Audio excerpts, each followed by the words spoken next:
Have you ever wondered how the taxman decides how much of your money you get to keep? How much more will you make if you take that higher paying job? Not on paper, but actual money in your pocket. How much would you save if you had a mortgage? Maybe it's a lot, as much as people say it will be. Maybe it's nothing at all. But you can't understand any of this without knowing how taxes work. So today, we will start at the very beginning.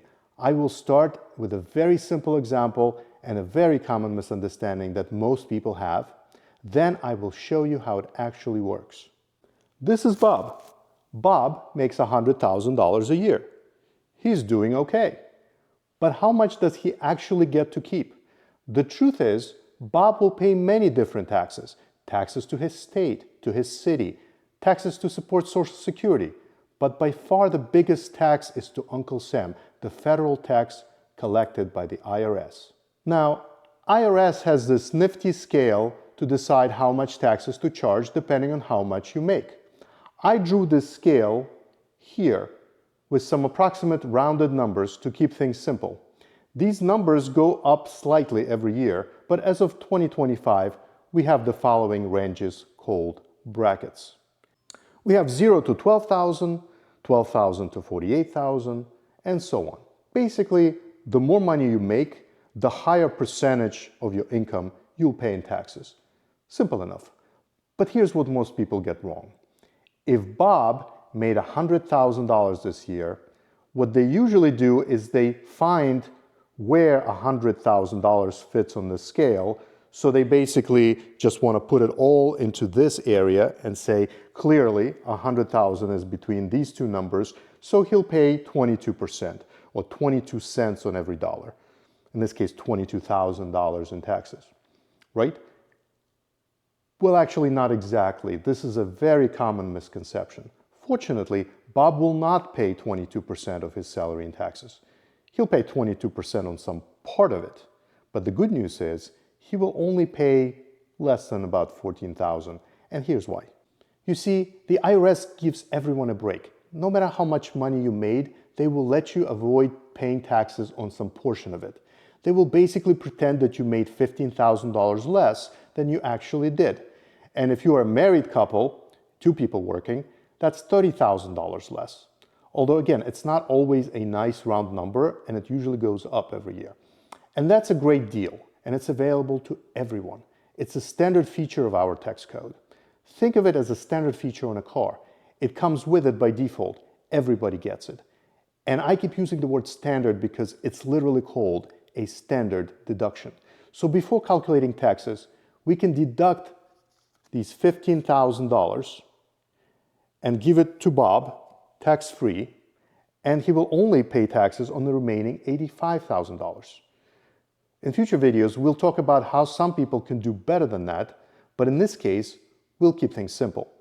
Well, not paying taxes on the first $15,000 is great and everything, but I guess we take the remaining $85,000, and it still falls between 48 and 103.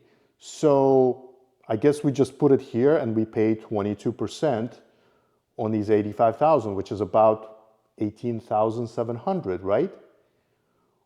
Well, no, we really don't have to pay that much. That's not how it works. So how does it work? Well, you see, instead of placing all your money into some bracket and paying tax on it, you actually start right here at the beginning. So we take the first $12,000 and fill the first bracket. Then in the second bracket, between 12 and 48, we can fit $36,000. Do we have $36,000 to fill the second bracket? Yes, we do. Then we don't quite have enough to fill the entire 22% bracket, but basically we have $37,000 here, and we put the rest of it here in the 22% bracket. So now that everything is in the right brackets, we can actually calculate the taxes. So the $12,000 in the first bracket gets taxed at 10%. So we take these $12,000, and 10% of 12,000 is 1,200. So we take $1,200, and that goes to the government, and the rest goes to Bob.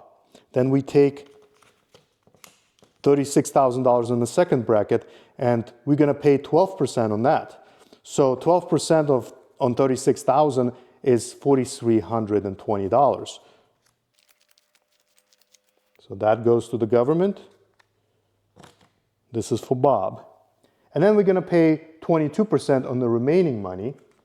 22% on 37,000 happens to be 8,140. So, and this is for Bob.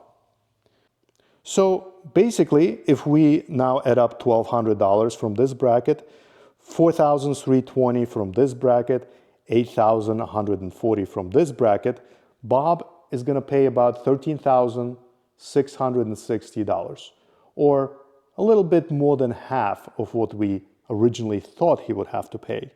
So, not unreasonable.